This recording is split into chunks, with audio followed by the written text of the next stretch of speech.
My dear students, today we are going to read a poem from class 12 which is My Mother at 66 written by कमला दास। बच्चों, आज हम लोग पढ़ने जा रहे हैं क्लास 12 के फर्स्ट पोएम जो कि है माई मदर एट 66, जिसको लिखा है कमला दास ने। चलिए आगे बढ़ते हैं। लेसन के शुरू से पहले हम लोग जानेंगे पोएट के बारे में। Kamala Das was born in Malabar, Kerala. She is recognized as one of India's leading poets. कमला दास, जिनका जन्म हुआ था मालाबार केरला में, उनको भारत के एक लीडिंग पोइट्स में से जाना जाता है। Her works are known for their originality, versatility and the indigenous flavor of the soil. उनके जो वर्क्स हैं वो किस लिए जाने जाते हैं? वो अपने ओरिजिनलिटी, उसके विविधता और उसका जो इंडिजिनस फ्लेवर है, मतलब उसमें जो एक देसी फ्लेवर है। She has published many writings under the pen name of Madhavi Kutty. उन्होंने अपना ज़्यादातर राइटिंग्स अपने पेन नेम के ज़रिए पब्लिश किया है, जो है माधवी कुट्टी।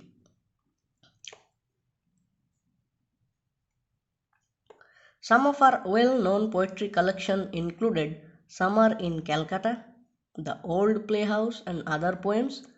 Subsequent works included the novel Alphabetoplast, a collection of short stories Padmavati the Harlot and other stories.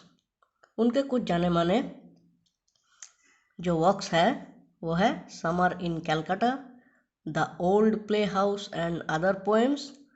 Subsequent works, बाकी जो वर्क्स है उनमें से प्रसिद्ध है एक novel Alphabet of Lust, a collection of short stories क्या है Padmavati the harlot and other stories, जो कि पब्लिश हुआ था 1992 में।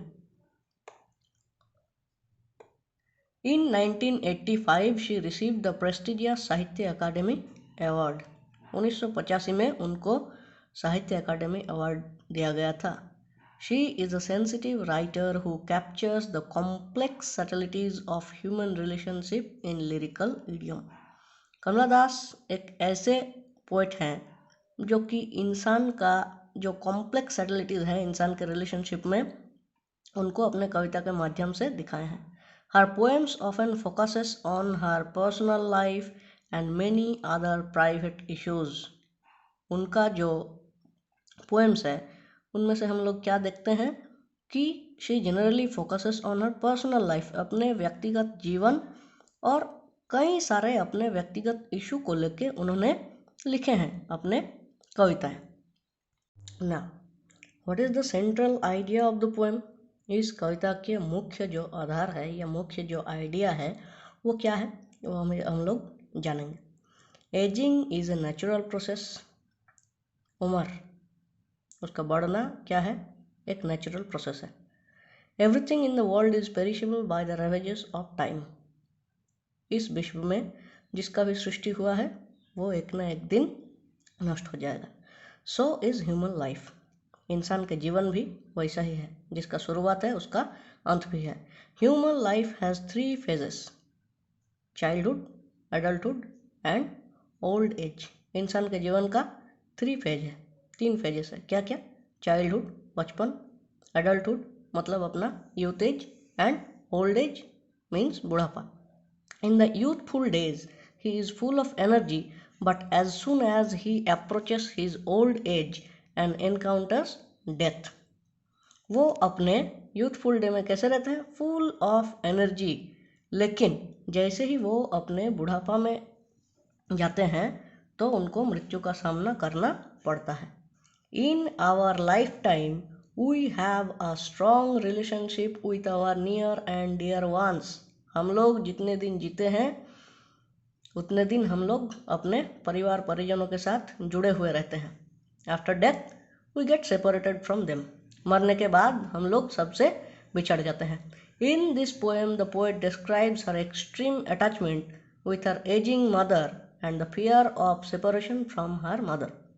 इस कविता में हम लोग क्या देखते हैं कि पोएट ने डिस्क्राइब किया है कैसे वो अपने मदर के साथ एक एक्सट्रीम अटैचमेंट एक्सप्रेस कर रहे हैं। जैसे ही उनके मदर का एज बढ़ जाता है, वैसे ही कवि को अपने माँ को खोने का डर महसूस होता है। Now coming to the poem. अभी हम लोग पोएम को पढ़ेंगे। Driving from my parents' home to Cochin last Friday morning, I saw my mother beside me, doze, open mouth, her face ashen like that of a corpse, and realized with pain that she was as old as she looked, but soon put that thought away and looked out at young trees sprinting, the merry children spilling out of their homes. But after the airport's security check, standing a few yards away, I looked again at her, wan, pale as a late winter's moon, and felt that old familiar ache, my childhood's fear. But all I said was, "See you soon, Amma." All I did was smile and smile and smile. Now coming to the summary of the poem. One last Friday, the poet was driving from her parents' home to Cochin with her mother in a car. एक car में poet अपने mother के साथ अपने माँ के घर से कहाँ आ रहे थे? कोचीन को। Her mother was sitting just beside the poet in the front seat of the car. ठीक सामने के सीट में पोएट के साथ उनकी मदर फ्रंट सीट में कार का बैठी थी। The poet noticed that her mother had dozed off to sleep. Suddenly poet ने क्या देखा कि उनके जो मदर हैं वो सो गई हैं। Her mouth was open and she was looking like a dead body, colorless. जैसी वो सो गई है उनका माउथ ओपन है और देखने में कैसा लग रहा है?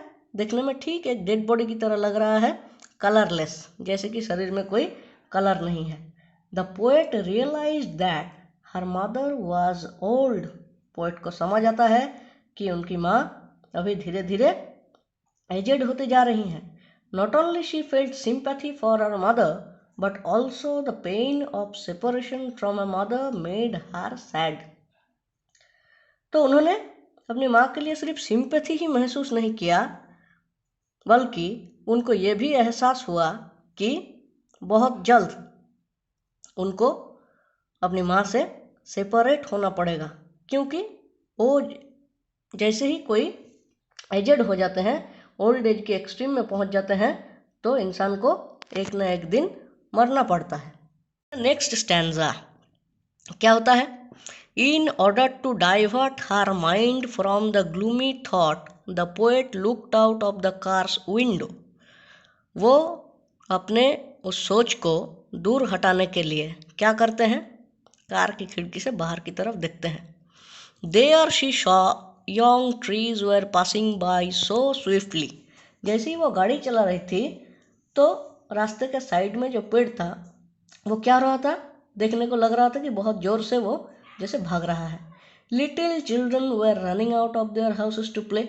छोटे छोटे बच्चे गांव के अपने घर से निकल रहे हैं बाहर खेलने के लिए। This things made her happy. जैसे ही उन्होंने ये सब चीज़ देखे तो उनको बहुत खुशी महसूस हुआ। And she reminded her youthful days. उन्होंने भी अपना बचपन को याद किया। The painful thought passed away from her mind. अपनी माँ को खोने का जो डर उनके मन में अभी था वो धीरे धीरे चल जाता है। ऐसे ही सोचते सोचते फाइनली पोएट कहाँ पहुँच जाते हैं? Airport. After reaching the airport the poet went through the security check. Airport जाने के बाद फ्लाइट में चढ़ने के लिए सबको सिक्योरिटी चेक से जाना पड़ता है, तो पोएट भी सिक्योरिटी चेक से गई। Her mother was standing outside few yards away. उनके मदर उनसे कुछ दूर में खड़ी थी। As the poet was about to leave she glanced at her mother again. जैसे ही पोएट अपने माँ से विदा लेने वाली थी तो उन्होंने फिर से एक बार अपनी मदर की तरफ देखा। Her mother appeared weak and pale just as a late winter's moon. और माँ को देख के कैसी लगा? जैसे कि late winter's moon. Winter season में जैसे चांद को देख के लगता है, वैसे ही उनके चेहरे को देख के लगा। विंटर सीजन में हम चांद को कैसे देखते हैं? Moon is shrouded by clouds. जैसे कि मून को बादल ने ढक दिया है। मून का वो कलर ही नहीं रहता, वो पेल हो जाता है, कलरलेस हो जाता है। She felt that familiar pain and childhood fear of the thought of losing her mother. उनके मन में वो ख्याल आया। कौन सा ख्याल? वही बचपन का डर कि एक दिन उनको अपनी माँ से बिछड़ना पड़ेगा। But the poet did not express her emotion, लेकिन कवि ने अपने इमोशन को एक्सप्रेस नहीं किया अपने माँ के सामने। She only smiled and said, मुस्कुरा के वो सिर्फ बोली, सी यू सून अम्मा, बहुत जल्द मिलेंगे। And bade good bye to her mother with a hope to meet her again, और अपने माँ से विदा ले लिया किस आशा से कि फिर से अपने माँ से बहुत जल्द मिलेंगे। तो पोएम में कुछ इंपॉर्टेंट वोकाबुलरी के बारे में डिस्कशन करेंगे और कुछ मीनिंग्स भी हम बताएंगे। Driving from my parents' home to Cochin last Friday morning, I saw my mother beside me doze. Here doze means sleep. Open mouth, her face ashen like that of a corpse. Corpse का मतलब होता है लाश, dead body. And realized with pain that she was as old as she looked, but soon put that thought away and looked out at young trees sprinting. Now look at the word sprinting. Sprinting मतलब होता है दौड़ना, बहुत जल्द दौड़ना। ये term जो है ये एथलेटिक्स से जुड़ा हुआ है। The merry children spilling out of their homes. बच्चे दौड़ के घर से बाहर आ रहे हैं। But after the airport security check, standing a few yards away, I looked again at her, wan, pale as a late winter's moon, and felt that old familiar ache. Ache means pain. My childhood fear, but all I said was, see you soon, Amma. All I did was smile and smile and smile.